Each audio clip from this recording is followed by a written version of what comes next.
So today, we're going to piece together a story about family, about responsibility, and about legacy.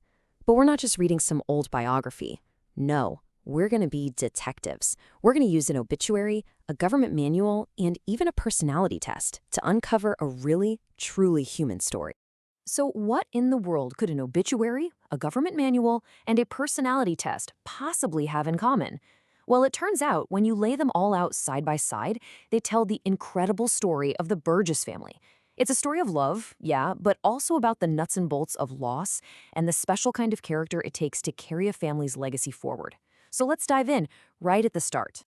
You know, every legacy has to start somewhere, right? It starts with a life. And the heart of this story, our story, begins with the matriarch of the Burgess family, a woman named Alma Louise Burgess. Her obituary, well, that's our emotional starting point. Just that one line. It's simple, but it's so powerful. Alma, loving wife and mother. It's a statement of love, a statement of loss, and it introduces us not just to a person, but to a family that's suddenly dealing with a brand new reality. This is the moment a transition begins. Okay, so this is basically our cast of characters. We've got the matriarch, Alma, whose maiden name was Phage. There's her husband, George Burgess, and their children, Peter, Donna, and William. These are the folks at the center of it all, whose lives are all woven together and whose responsibilities, as we're about to see, become connected in some really deep, personal, and even legal ways. And the obituary gives us a little more color, right? It paints this picture of a life that was just full of connection. 36 years of marriage to George, a blended family that she clearly loved, and this whole community of friends from all over. This isn't just a family tree, it's a network, a foundation that this whole legacy is built on. And right here, this is where our story takes a really unexpected turn. We're about to pivot from the very emotional world of remembering a loved one into the very practical, rule-filled world of saying that final goodbye. And it all sparks from one simple line. This single sentence in Alma's obituary is our bridge. In lieu of flowers, memorial donations may be made to the Conjuring Creek Community Cemetery Fund. I mean, how many times have you read a line just like that? It's such a common request, but in this story, it opens a door to a whole other world of legal rules and operational details. And this slide shows you exactly what I'm talking about. A family's simple, heartfelt wish is suddenly connected to these huge official guideline documents, like this one from the government of Alberta. It's a stark reminder that even in our most personal moments of grief, there's this public framework of rules that has to be followed. So when the family asks for donations to this cemetery fund, what are they actually donating to? Well, legally, it's something called a perpetual care fund. Think of it like a trust fund that's set up to make sure the cemetery grounds are taken care of, forever. It's all about preserving the dignity of these final resting places for generations to come. And let me tell you, running a cemetery is no small task. The government guidelines lay out some really serious responsibilities. We're talking about keeping the grounds in good repair, making sure burials are handled properly, keeping detailed records of everything. It's a huge, long-term commitment. So that brings us to the next critical piece of our puzzle. I mean, with all these rules and all these duties, how does a family make sure that their legacy and all these responsibilities are actually managed properly and passed down to the next generation? Yeah, who takes on all this weight? Who is the person that's legally entrusted to navigate this whole complex world of rules and finances to make sure that the wishes of people like Alma and George are actually honored?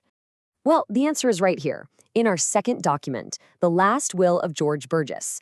And there it is. In clear, legally binding language, he passes the torch. He appoints his son, William, and his daughter, Donna, to act together as his personal representatives. And let's be really clear about what that term means. A personal representative, that's the person, or in this case, the people, who are legally empowered to execute the will. They're the ones in charge of everything. They manage the estate, they follow the instructions. It is a role of absolutely immense trust and duty. But okay, that makes you wonder, doesn't it? What makes someone the right person for a job like this? And this is where our story's final and honestly most surprising document comes into play.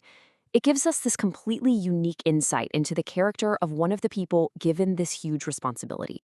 So get this. We have an assessment report for William Burgess, one of the two people entrusted with carrying on this family legacy.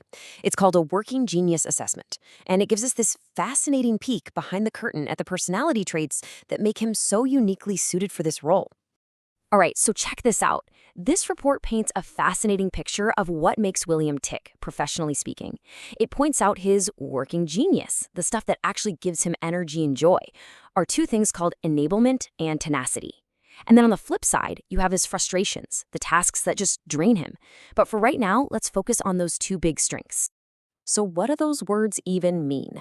Well, enablement is all about answering the call when someone needs help, providing that support. And tenacity, that's all about execution. It's that drive to push through roadblocks and actually get things done. So think about that combination, support and execution. Doesn't that sound like a pretty perfect fit for a personal representative? And get this, the report actually gives this combination a name, the loyal finisher. I mean, how perfect is that? A responsive, dependable doer. Someone who's willing to step up when something is needed and is determined to fulfill their commitments. That's a powerful, powerful description for someone tasked with carrying out their father's final wishes. And this is it. This is where all the pieces of our puzzle just click together. It starts with a line in an obituary about a cemetery. That leads us to the government rules for that cemetery, which leads us to the will that appoints a representative to handle it all, and it all culminates in the actual character of the person chosen. William's natural desire to help, combined with his drive to finish the job, makes him the absolute ideal person to be the steward of his family's legacy. You know, when you look at the whole Burgess family story, woven through these three totally different documents, it reveals a pretty profound truth. Our legacies aren't just about the stuff we leave behind or the memories. They are fundamentally about who we trust to see them through. And it kind of leaves us with a question to think about, doesn't it? When the time comes, what unique strengths will your story require?